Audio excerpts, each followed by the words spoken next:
Suivez votre programme Passion Autosport du Var avec la carrosserie Sonic Auto. Tous travaux de carrosserie et peinture automobile. Sonic Auto, 83 340, le Canet des Morts.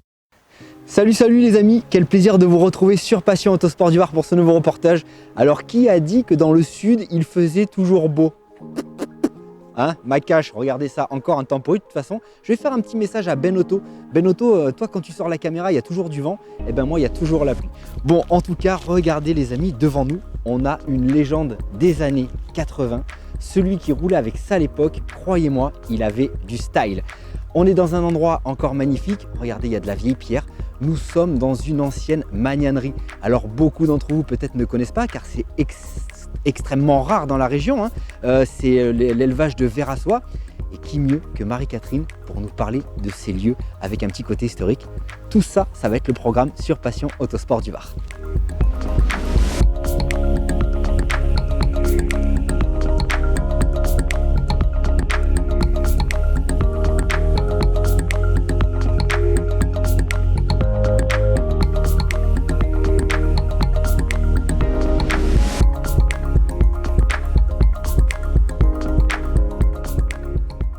Bonjour les filles et les garçons. Alors on est effectivement dans une magnanerie. Le magnan, c'est le ver à soie. L'invention de la production de la soie est chinoise. On raconte que vers 2700 avant Jésus-Christ, une impératrice chinoise a trouvé un cocon de bombix qui était tombé dans sa tasse de thé. Et à partir de là, on s'est rendu compte qu'on pouvait produire des tissus. Alors pendant 3 millénaires, la Chine a eu le monopole de la production de la soie. C'était un secret extrêmement bien gardé et l'Europe se dirigeait et traversait l'Asie par la route de la soie pour aller récupérer les belles soieries produites par la Chine qui allaient habiller les belles dames d'Europe. Il faut attendre le XIIe siècle en France pour qu'on commence à produire de la soie et c'est surtout au XVIe siècle avec Henri II que va s'intensifier cette production. D'ailleurs, on va interdire l'importation de soie étrangère. On va planter des milliers de mûriers qui donnent la nourriture au ver à soie. Alors, ver à soie qui à l'origine est tout petit, il fait quelques millimètres et qui va grossir, devenir un gros ver de 7-8 cm et dévorer énormément de feuilles de mûrier. Et cette occupation de mastication va même, on dit qu'elle est même sonore. Quand le ver arrive à maturation, ça fait énormément de bruit. Alors il faut de la chaleur. Les mâts provençaux vont s'équiper d'un premier étage dans lequel on va mettre des étagères où on va disposer les vers à soie. Cette production, donc, elle se fait essentiellement sur le sud de la France, dans les Cévennes particulièrement. Et avec l'édit de Nantes, malheureusement, l'édit de Nantes de Louis XIV, cet édit de Nantes va chasser les protestants et la production de soie va être en quelque sorte ralentie. Néanmoins, on va produire de la soie en France jusqu'au début du XXe siècle et des fortunes vont se construire à partir de cette industrie. Et aujourd'hui, il ne reste plus que la ville de Lyon qui continue à produire de façon importante la soierie à partir du cocon, de la chrysalide, du ver à soie, et ça s'appelle la sériciculture.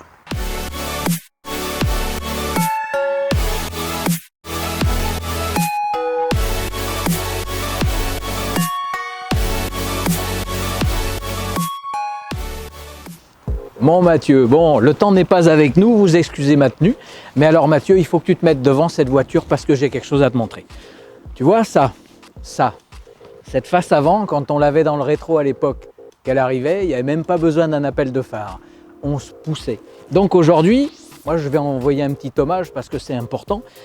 Le monsieur qui nous a dessiné cette auto, c'est Paul Bracq, qui a fait des BMW extraordinaires. Et alors le surnom de celle-là, aux États-Unis, c'est la Shark Nose, le nez de requin. Et ça, cette expression, tu la connais, Mathieu. Bon, 1975, BMW va renouveler sa gamme et on se retrouve avec l'abandon de la 2002, vous savez, la 2002, la TI, la Touring, la 1602, la 1802. Et on passe à la E21. E21, c'est le nom de code de cette auto et qui va exister en 3.16, en 3.18 et en 3.20. Ce qui est amusant, c'est qu'il y a une sorte de passage de témoin entre la 2002 et la E21, puisqu'on va retrouver de nombreux éléments, dont la transmission, la mécanique, de la 2002 dans cette série qui sort. Il se passe 2 ans et BMW va un peu réviser le positionnement de cette auto avec une grosse modification.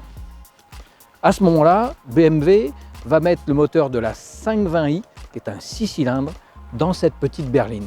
Cette petite berline, elle est bien dessinée, elle est légère, elle est adorable, et le 6 cylindres à l'intérieur, c'est le top. Il ne va pas y avoir que la 320 qui sort en moteur 6 cylindres, il va y avoir la 323. Et là, on passe une marche. On passe une marche, pourquoi? Parce que cette auto, la 323i, devient la sportive par excellence, la petite berline sportive, et c'est celle qu'on va voir rouler dans les beaux quartiers, aux mains des sportifs. On va la voir un peu partout, et cette voiture, quand on disait « j'ai une 323i », on avait tout dit, c'était extra. Une chose très très importante dans cette auto, c'est la position de conduite. Parce que les Allemands, ils savent faire des autos, elles sont sérieuses, hein. On est loin des Italiens, mais alors regardez, quand on est dans cette voiture, on a le tableau de bord qui est entièrement tourné vers nous. Et ça c'est une auto de sport. Ça c'est vraiment génial, c'est une auto pour celui qui la conduit. Au niveau des performances, ça roulait à 190 km/h, ça abattait le kilomètre départ arrêté aux alentours de 30 secondes. C'était déjà un sacré client. Et puis ce badge derrière, c'est extraordinaire. Vraiment, je suis très heureux de l'accueillir aujourd'hui parce que c'est un bel exemplaire. Toit ouvrant, boîte 5, c'est une des dernières. Et vraiment, là, je pense qu'on va se faire plaisir. C'est au top.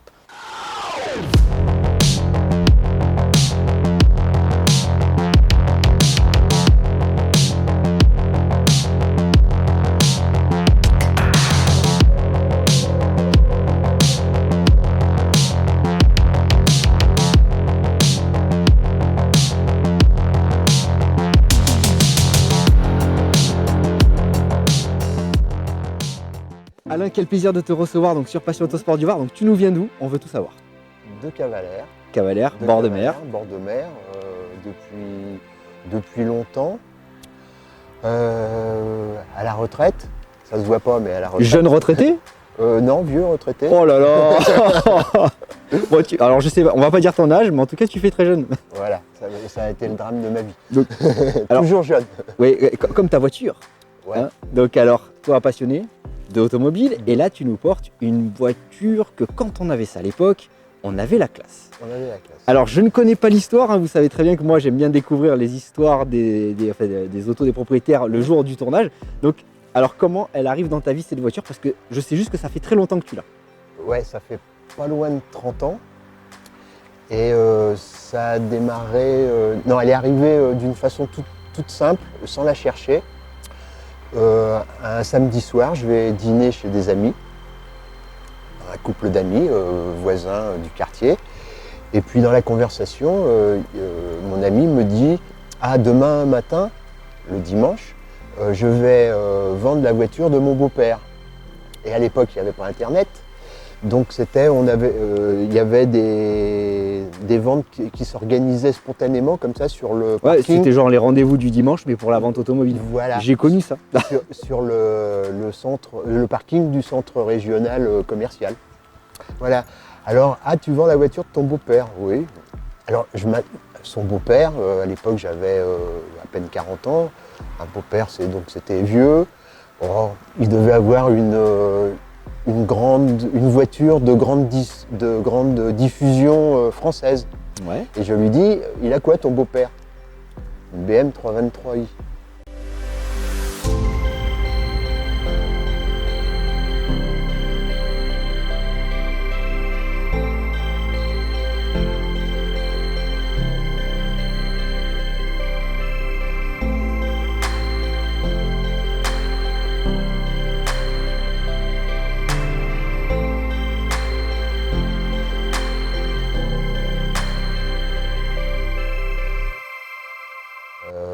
Début des années 80, j'en avais rêvé, j'avais été chez BM mais je ne l'avais pas acheté. Et je lui dis, demain matin, je suis là à 9 h et puis je veux la voir. Et puis il n'a pas eu besoin de se déplacer sur le parking parce que bah, Donc, c'est toi qui l'achètes. je l'ai acheté chez lui. Donc, alors, tu achètes cette voiture en 94. Ouais. Donc, 94, 2021, ça fait... 30, non, 20... Bon, on est nul en calcul, hein, ne vous inquiétez pas. 27 ans. 27 ans de plaisir, de partage, de Voilà. passion, et tu nous l'as fait partager aujourd'hui. Ouais. Elle est entièrement dans son jus, un voile de peinture, si je dis pas de bêtises. Un voile de peinture il y a une quinzaine d'années parce que j'avais fait une petite touchette. Alors le Ouais. carrossier il a repris et puis en même temps il a fait un voile de peinture.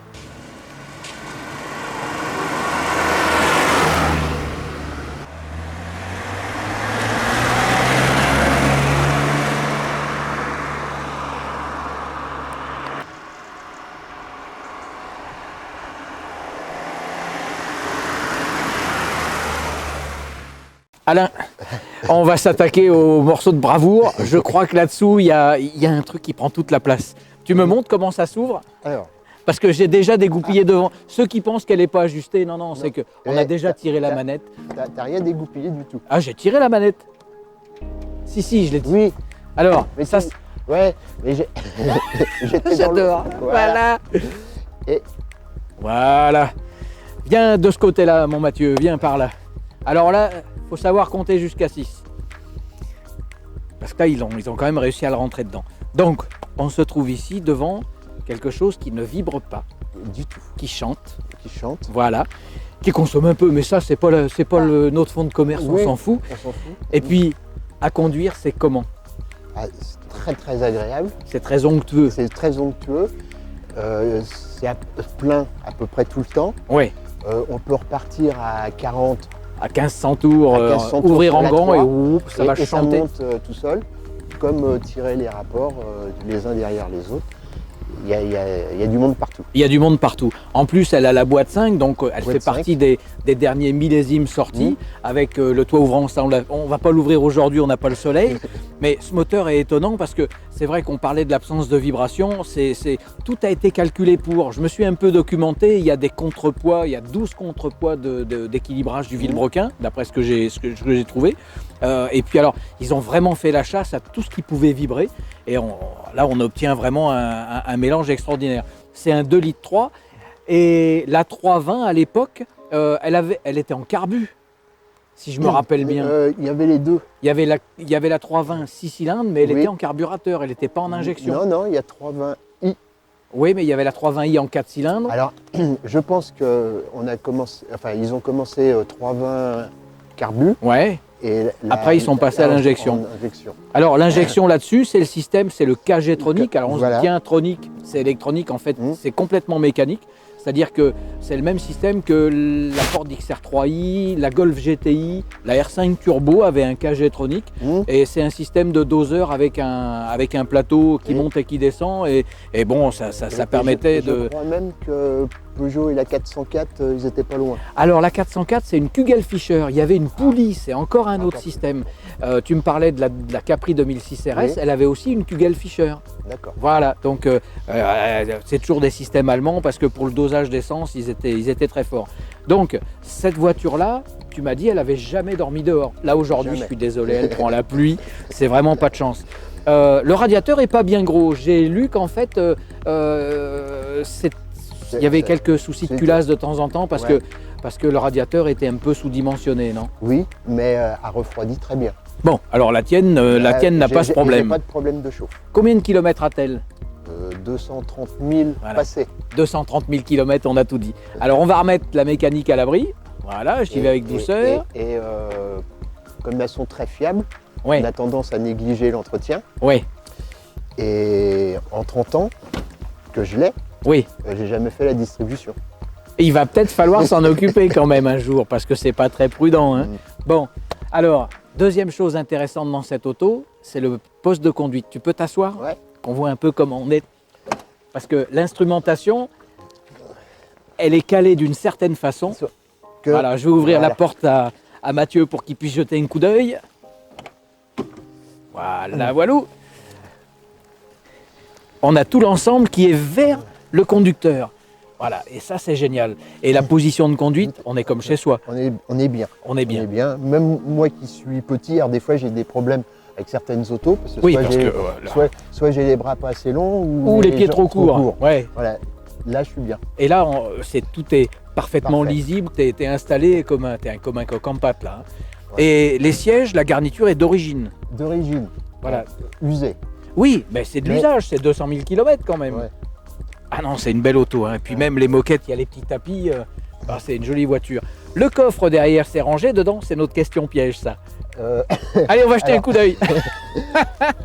comme j'ai vu quelques vidéos cette semaine, mais j'ai rien rangé, mais comme d'habitude. Voilà. Ah non, bah c'est pas du jeu. Regarde ça, on pourrait mettre un mort comme je dis. Voilà. Ah, c'est au top. Et Voilà, votre caisse, il n'est pas mangé. ah oui, parce qu'en fait, Parce que la souvent, corrosion, c'était oui, l'heure et demie à elle- ces voilà. autos. Hein. Ah vraiment. Et la roue de secours, c'est la Elle même est- roue que les autres ou c'est une jante en tôle? C'est une jante en tôle. Ah, on va Et- pas l'ouvrir, ouais. ouais. Voilà. C'est BMW, il y avait un système d'options. Oui. Il y a toujours, je vous rassure, mais il y a des options à n'en plus finir. J'ai même appris que la boîte à gants n'était pas à clé d'origine, il fallait souscrire l'option de la fermeture à clé pour la boîte à gants sur la 323i quand même. Ouais.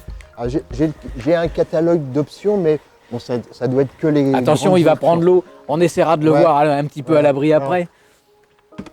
Tu as fait un gros plan sur Non. le tissu des sièges, Mathieu? Ah, ok. Parce que là, vraiment, je connais pas grand-chose de cet âge-là qui soit aussi bien conservé. Là, vraiment, c'est vraiment une jolie voiture. Hein. Et là, les rétros des phases 2, donc c'est les dernières. Alors, elle est sortie avec un rétro Ah. électrique, Oui. et quand je l'ai acheté, il n'y avait pas le deuxième. Donc, tu as fait poser le deuxième Deuxième. rétro en Oui. manuel. Voilà, celui qui est le plus loin, le plus irréglable, il est manuel. Voilà. Voilà, Parce qu'au prix des pièces, l'électrique, c'était. un bras. Voilà, on va faire un peu de place et tu peux zoomer sur. Il y a la doc de l'époque quand même. Hein. Et Alain m'a dit, il y a même la signature du vendeur avec le prix de vente écrit avec la petite remise de l'époque. Ça, c'est du collector. Hein. Ah, ça n'a pas pris une ride. Hein. Et alors, pardon, j'ose pas claquer, mais alors Oui, mais il faut. les ajustages et tout, les joints, tout est encore. C'est génial quoi. Au niveau éclairage, toi tu l'as passé en phare blanc. Oui. Quand le.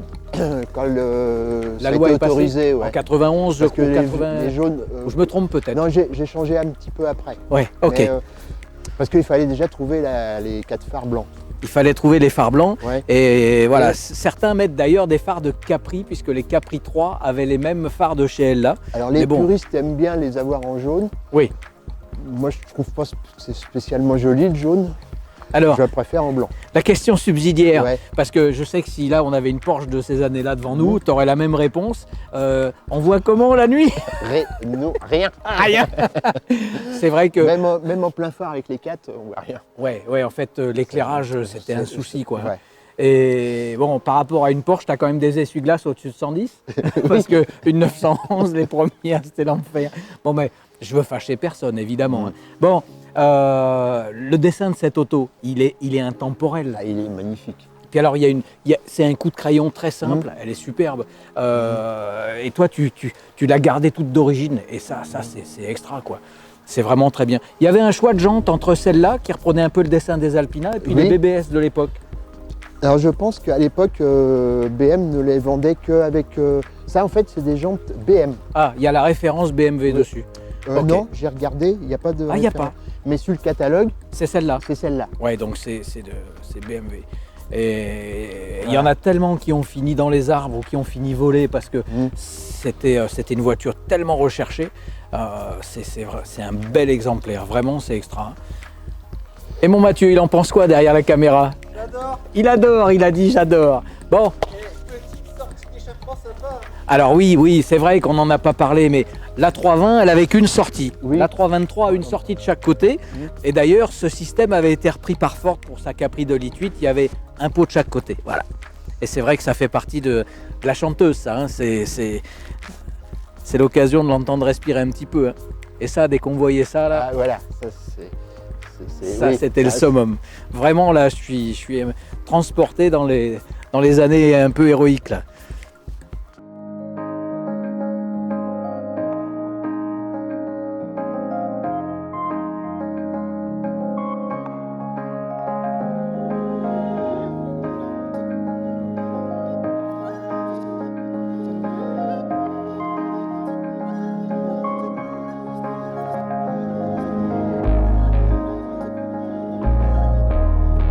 Guylaine, Oui. on va se serrer la main et puis Oui. alors Oh, je vais... c'est froid. Oui, mais main froide de cœur chaud. Donc on est dans un endroit extraordinaire qui se prête à merveille à des photos, à des prises de vue, c'est exceptionnel. On va vous passer en bas le numéro de téléphone pour les joindre si vous aviez un besoin quelconque parce que c'est vraiment un endroit atypique. On vous remerciera jamais assez. On était passé il y a 3 ans, on était déjà sous le charme et puis dès qu'on a eu cette auto à faire, on s'est dit on peut aller chez vous. Et encore une fois, vous nous avez reçus avec plaisir et c'est toujours génial. Bon, il y a eu un petit peu de remise à neuf ces derniers temps. Vous poursuivez ça, c'est un petit travail de La fond. restauration tout doucement. Voilà, vous m'avez montré en gardant charme. le cachet. La prochaine tranche de travaux, c'est quoi? Ça va être la restauration d'une tour. Ah, la fameuse tour là-bas Voilà. où on ne peut pas s'approcher parce qu'on a un peu Voilà. peur qu'il y ait des trucs qui tombent. C'est La ça, dernière fois, c'est voilà. ce que vous m'aviez dit. Oui, oui. Donc Et si là- on revient pour un reportage, on il pourra se- oui. sûrement le faire au pied de la tour. Et là, Voilà, ça changera. mille merci dans tous les cas. Et puis, vraiment, là, on est reçus comme des amis et je trouve ça génial.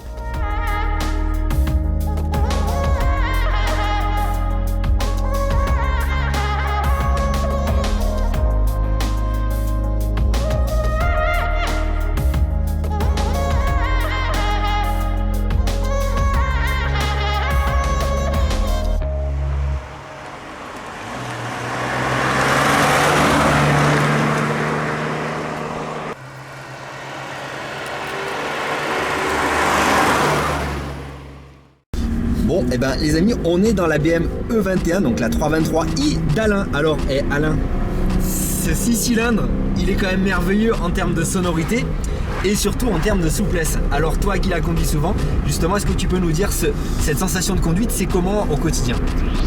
Alors, comment c'est au quotidien? C'est le plaisir avant tout, de retrouver.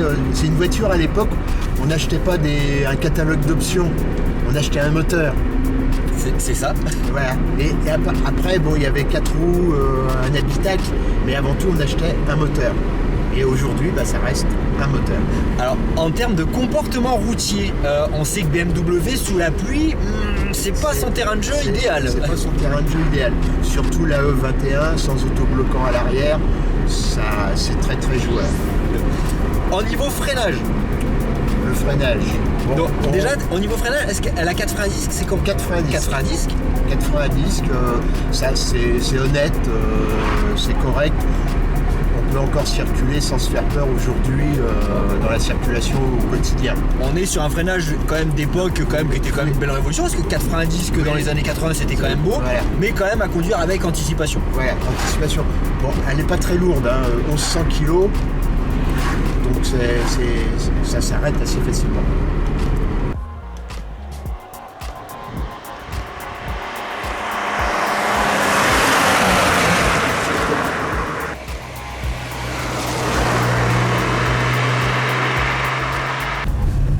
Et ouais, tu sens que ça glisse. Hein. Ouais, bon, Alain nous faisait une petite démonstration de petits survirages dans un rond-point. Alors moi, tu sais, là j'aime bien parler. mouillé. Oui, en plus, alors moi j'aime bien parler dans les autos d'époque comme ça, c'est qu'on a des instrumentations qui sont rigolotes en fonction de chaque modèle. Et puis on a des accessoires, des fonctionnalités rigolotes. Et là je vois donc déjà il y a un beau poste d'origine. Et en dessous, il y a un truc. Alors, je sais pas si tu arriveras à m'expliquer à quoi ça sert. Alors même moi je ne connais pas, mais j'ai acheté l'auto avec, et si on le supprime, il n'y a plus d'autoradio. Donc, alors, bah dites-nous Voilà. justement aussi en commentaire à quoi ça sert parce qu'on n'a aucune Et idée. alors, ça booste, ça s'appelait un booster. Alors, est-ce que c'était pour les Voilà. fréquences radio peut-être? Oh la vache! Voilà, bon, bah on vient de perdre un tympan. Voilà. En fait, j'utilise jamais la radio. Ouais, bon, après tu me diras, alors, oh, le petit vantard, j'utilise jamais la radio. Avec un 6 cylindres aussi, c'est un peu normal. Voilà.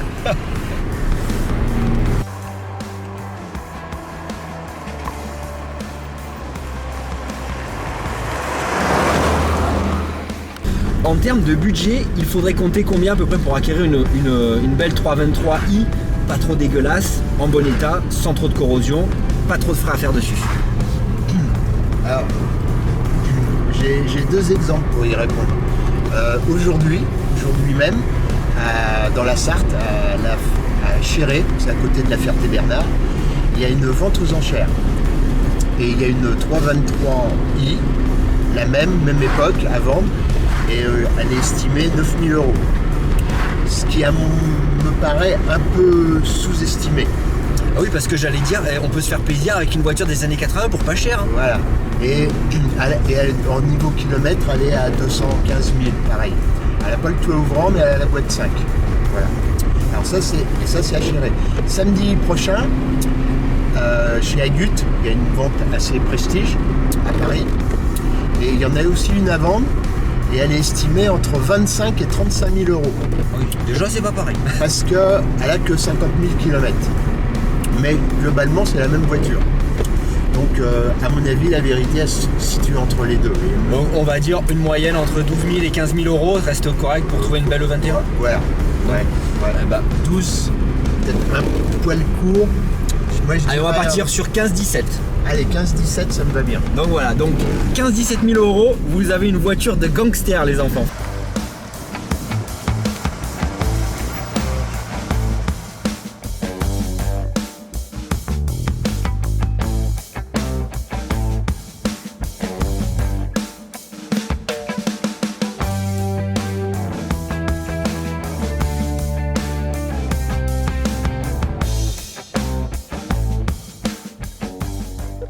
C'est la fin.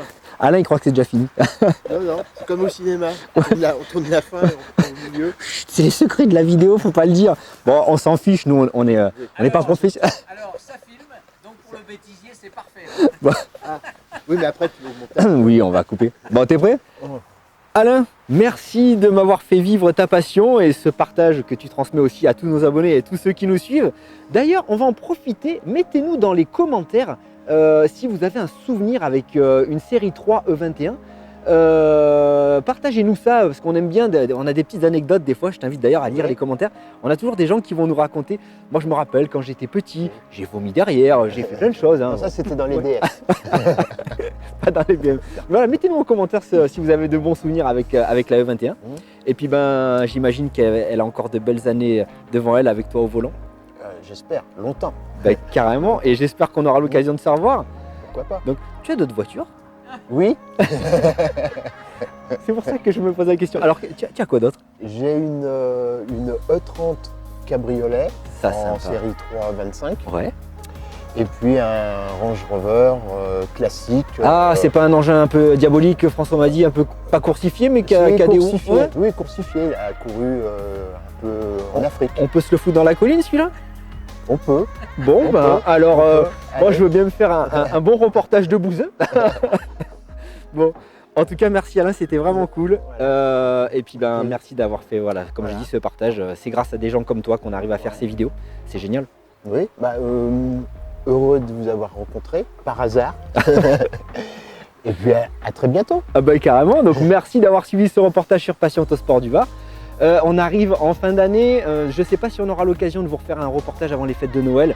Dans tous les cas, vous verrez encore nos ganaches pour vous souhaiter quand même de belles fêtes de fin d'année. Donc on aura un petit discours à vous dire et puis ben, vous remercier pour cette année sympathique qu'on a passée tous ensemble. L'année prochaine, il y aura encore plein d'autres projets, on s'améliore de jour en jour.